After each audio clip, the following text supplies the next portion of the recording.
What's up, you guys? Justin Reeves here. Today we're talking about the Panasonic G85 and whether it's any good for vlogging. Now, I used the previous version, the Panasonic G7, for about 160 vlogs this past year. I knew it inside and out, but the opportunity came to upgrade to this from that camera, and I wanted to jump at it. If you don't know these cameras at all, maybe it'd be good if you checked out the Panasonic G7/G85 versus Canon 70D, 80D video that I did, and it kind of walks through, you know, a couple of the big heavyweights there versus these cameras and talks a little bit more about them for vlogging. But the big things you need to know that are advantage to these cameras is they're much smaller, lighter weight, they shoot 4K. Those are kind of the big reasons that you would choose this over something like that. Or in the case of the G85, it's now adding another stabilizing system to be able to get you even smoother videos. But let's talk about this camera specifically. Comes with a 12 to 60 millimeter lens as a kit lens, and this is a nice lens. And in regards to, you know, as a vlogging lens, it's bigger than the 14 to 42 that came on the G7, but it lets you go wider and zoom farther. I did an entire vlog with this lens as well as a review that you'll be able to check out with links below, and maybe I'll throw them up here.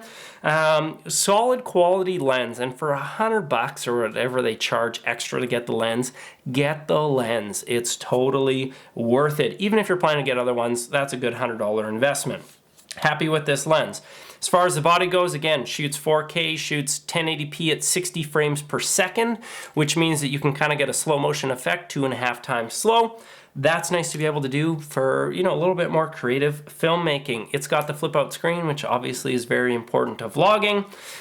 It's got really good battery life. Some people are worried about the battery life. Like, pick up an extra battery just to, you know, do yourself a favor. But for me, one battery typically always did a day of vlogging, unless it was something like really crazy. And honestly, I bought knockoff batteries. They have been fine. Other big changes to this camera from the G7, it's weather sealed, which means it's better in the elements. I never had any problems with the G7, even though I took it to beaches and in the cold and snow and wet, and, you know, it did okay. This is going to be even better. It's got a magnesium chassis for a good chunk of it. Front chassis, I think, should be more durable. They moved the SD card to the slot, which honestly is kind of handy because when this is strapped up to the rig here, for me, if I didn't put it on the right way, I couldn't actually open the door to be able to get the SD card slot out. So it's nice to be able to put that on the side. They've done that because they now have a battery grip for the G85, which you can get if you're a serious photo shooter or doing video and you want more battery life, so that's a nice option. The problem here, though, is that they've moved all the ports over here because they've had to. And on the G7, the microphone input jack was up here and it stayed out of the way of the screen. The new one's a little bit in the way in that if you plug it in here, you now, like, you can't quite rotate the screen because it ends up hitting it. Now you just pull it in a little and it's fine, but it can be slightly annoying. If I was gonna continue my vlogging run with this camera, I'd probably end up cutting off this little tab just so it stayed out of the way. Anyway, that's kind of the, you know, the only real downside to this camera. Now let's talk about that in-body image stabilization, because this is really cool. Olympus bodies have been using this for years, where they actually move the sensor inside the body instead of putting that image stabilization in the lens, whereas Panasonic had it in the lenses. Well, now they're doing both, and those two systems can work together on most of the Panasonic lenses. What that means is the actual glass elements in your lens are moving and the sensor in the camera is moving, and it can create some really, really stable images where it's almost looking like you're holding a tripod when you're filming something, but it's actually in your hands, and that's pretty cool. If you're a photo shooter, you can run some crazy low shutter speeds and still get sharp images.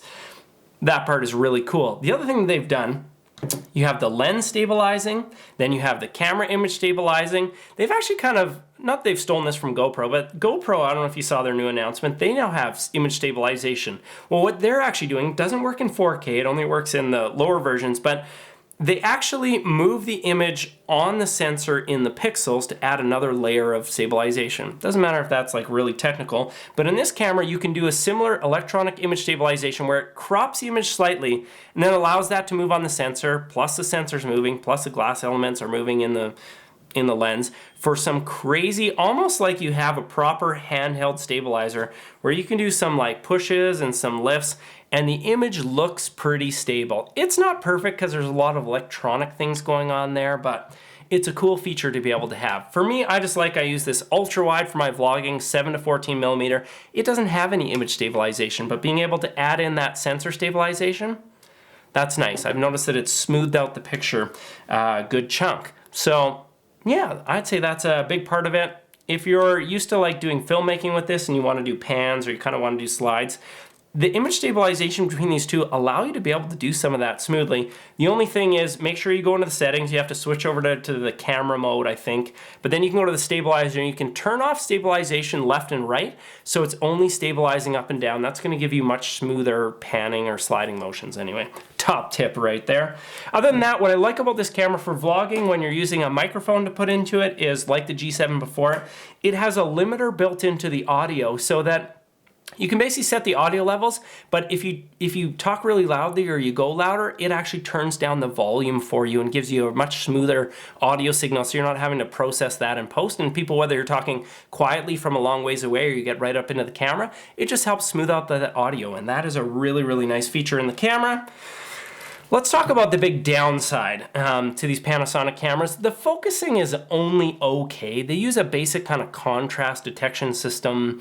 All you need to know is it's not quite as advanced as what Canon's doing in their 70D or 80D or some of the newer Sony cameras or even the new Olympus, EM1. They're using more advanced focusing systems. This one just uses a basic contrast detection system, which it works okay. It's not amazing or out of this world, and you have to work with it for a bit to learn how it goes. Now, if you've bought this camera or the G7, make sure you check out my G7 settings video, and I'm going to talk about the best focusing mode for vlogging, as well as a number of other settings that are going to help you while you're vlogging. But that's kind of the only drawback here. Now, the thing I need to mention is Panasonic has this technology called depth from defocus, where they can calculate focus much more quickly. It only works with Panasonic lenses. So don't buy the Olympus version, even if it's a little bit cheaper. You're going to get better focusing out of the Panasonic lenses. When you get that set up okay, it does a decent job. It's not perfect, but you can work with it. And especially after you do a few vlogs, you'll start to figure out how you need to go and just pre-focusing and a few other things like that. So that would be the only real drawback to that. Other than that, the screen works great. It's all touch screen, so you're able to find your way around the menu or pick your focusing points, do all that kind of stuff. I find the camera's pretty smart about even just picking the right exposure settings. It's got this dynamic mode, which is nice when you're vlogging out in bright places, where it's turning down the brightest areas and bringing up the shadowy areas. Make sure you play around with that a little bit. If you're into vlogging, that's going to help you. What else? With the focusing system, something I should mention is this camera over the G7 does not have this. It adds your ability to customize the speed at which it detects focusing. And you can slow that down or speed that up depending on what you're doing. So if you're doing a lot of things where you're putting things in front of the camera and pulling them away, you can speed that up so it'll be quicker. And if you're just talking, you don't want it to be hunting around as much, you can turn down the speed on that.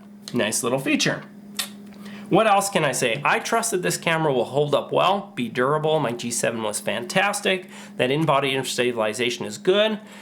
Is it worth the money? Now, I think at this time, this is about $1,000 US, whereas the G7's, well, I don't know what it is today, but when you catch it on sale, it's gonna be right around $500 US, so almost half the price.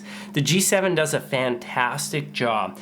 If you don't really care about that extra image stabilization, it's kind of nice for vlogging to be able to pick that up, but if you're on a budget or you're trying to save up for a lens, maybe you start with the G7 and get a quality lens. But this 12 to 60 is going to do a good job of getting you started. It's going to go wider than the G7's kit lens, which only does 14 millimeters. This does 12 millimeters, and that's nice for vlogging. You kind of want as much width as possible.